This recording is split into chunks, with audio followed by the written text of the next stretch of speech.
આરાધ એટલે એક મનથી થવો જોઈએ. આ રામસાગર છે ને, રામસાગર એનો તાર એક સીધો હોય, એને એક તારો કહે છે.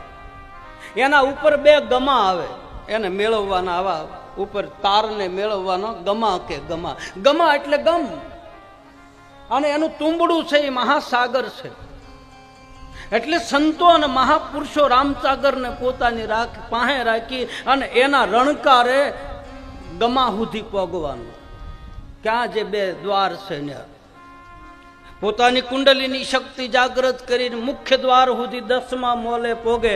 ક્યારેય રણકાર એની આરે જો એમાં કઈ હાંધો ન હોય તો એ મહાસાગર નાભીમાંથી રણકાર ઊભો થાય અને એ તુંબડાની એ દાંડીએ ચડે અને એક તારે એમનું રણકાર ચાલુ થાય અને એ રણકાર ગમા સુધી પોગે.